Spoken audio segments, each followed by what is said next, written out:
Herkese merhabalar. Kanalıma ve mutfağıma hoş geldiniz. Bugün sizlere iftar sofralarınız için kısa bir sürede hazırlayabileceğiniz tavuklu harika bir ana yemek tarifiyle geldim. Tarifimde kullanmış olduğum malzemeleri videonun açıklama kısmında belirttim. Bu arada beni hangi şehirden izlediğinizi videonun yorumlar kısmında belirtirseniz çok mutlu olurum. Sözü daha fazla uzatmadan hemen tarifimizin yapımına başlamak istiyorum. Ben tarifimde 600 gram kadar tavuk göğsü kullandım. Tavuk göğsünü görmüş olduğunuz şekilde dilimledim. Ne çok küçük ne de çok büyük. İlk olarak böyle ortadan ikiye kestim. Sonrasında şöyle 2-3 parmak genişliğinde olacak şekilde dilimledim. Ocağımız kısık ateşte olmasın bu aşamada. Çok fazla suyunu salmasın tavuklar. Ara ara döndürerek tavukların kızarmasını sağlayacağım.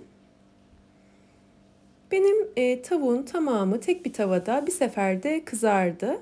Kullanmış olduğum tavanın çapı 30 santim büyük bir tavaydı kullandığım. Tek seferde kızarması da benim için kolaylık oldu. Bunun için sizlere de büyük bir tavada hazırlamanızı öneririm, kızartmanızı öneririm.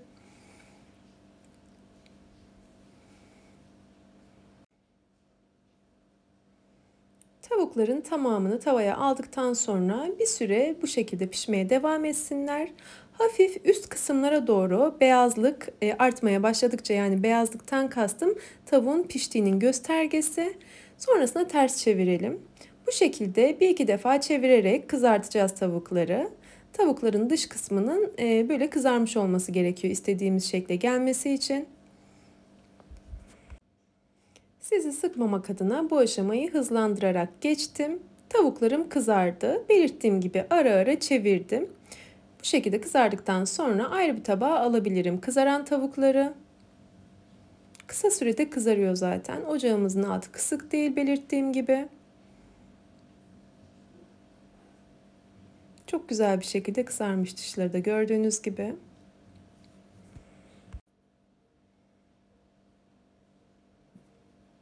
Artık tavuklarım kızardı. Şimdi ayrı bir geniş tencereye bir dolu yemek kaşığı kadar tereyağını alalım. Eritelim. Ben pilav tenceresinde hazırladığım yemeğimi böyle geniş bir tencerede hazırlamanızı öneririm. İçerisine 12 tane falan arpacık soğan ilave ettim ben. Büyük boy normal soğanı da dilimleyerek ekleyebilirsiniz. Ayrıyeten 3 adet havucu kalın kalın uzun uzun dilimledim. Onları ilave ettim. 3 tane biber ve 2 adet orta boyutlardaki patatesi de yemeklik olacak şekilde dilimleyerek onu da tencereye aldım. Ve bu malzemeleri 6-7 dakika boyunca görmüş olduğunuz gibi soteliyorum.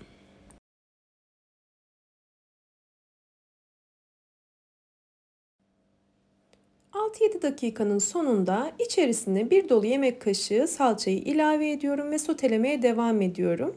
Salça bütün malzemelerin her yerine dağılsın ve biraz kavrulsun.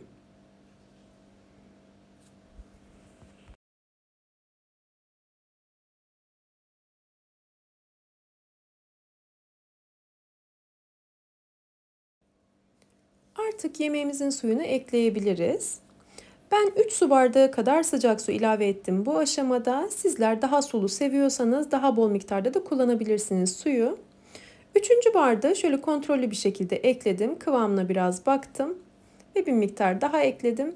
Bu aşamada 200 mililitrelik klasik su bardağıyla 3 su bardağı su eklemiş oldum toplamda. Tüm bu malzemeleri kısık ateşte pişmeye bırakacağım. Tencerenin kapağını kapatıyorum ve ocağımın altını kısarak kısık ateşte pişmeye bırakıyorum. Yemeğimiz bu şekilde bir 10-15 dakika kadar pişsin. Sebzeler birazcık yumuşamalı. Sonrasında tavukları da ilave edeceğim. Tavuklar kızardığı için onun için biraz bu sebzelerin yumuşamasını istiyorum.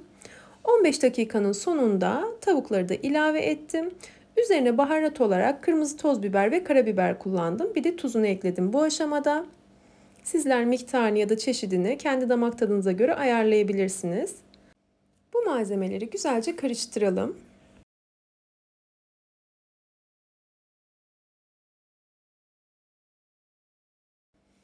Bu aşamada suyu gözüme az göründüğü için bir miktar daha sıcak su ekledim ben. Az önce de belirttiğim gibi Sizler daha fazla sulu seviyorsanız bu aşamada da su ekleyebilirsiniz yemeğe. Daha fazla miktarda da ekleyebilirsiniz. Ben bir su bardağı kadar sıcak su ekledim ve tekrar pişmeye bıraktım. Ocağımın altını kısarak. Kısık ateşte kapağı kapalı bir şekilde 20 dakika kadar pişirmeye devam ettim. 20 dakikanın sonunda malzemelerim çok güzel bir şekilde pişmiş, yumuşamış, patateslere baktım. Ve suyuyla yemeğin tamamen bütünleşmesi için kapağı açık bir şekilde harlı ateşte şöyle 2-3 dakika kadar kaynatıyorum ben. Annem böyle yapardı yemekleri. Baktı kıvamı gibi, istediği gibi olmamış. Ocaktan almasına yakın suyunun böyle daha kıvamlı olması için yüksek ateşte tencerenin kapağı açık bir şekilde birkaç dakika kaynatırdı. Gerçekten kıvamı çok daha güzel oluyor yemeğin böylelikle. Son olarak üzerine bir miktar ince ince kıydığım maydanozu ilave ederek servis ettim. Şöyle kıvamını sizlere yakından da göstermek istiyorum. Gerçekten çok iştah açıcı görünüyor. Tavuklu tarifleri sevenler bu tarifi muhakkak deneyin derim. Ben çok beğeneceğinizi düşünüyorum. Umarım tarifimi denersiniz ve beğenirsiniz. Eğer tarifimi buraya kadar izlediyseniz ve beğendiyseniz aşağıda yer alan beğen butonuna tıklarsanız çok mutlu olurum. Ve hala kanalıma abone değilseniz yine aşağıda yer alan abone ol butonuna tıklayarak yanındaki bildirim ziline basarsanız yeni tariflerimden anında haberdar olabilirsiniz. Yeni tariflerde görüşmek ümidiyle sağlıkla ve afiyetle kalın. Hoşça kalın.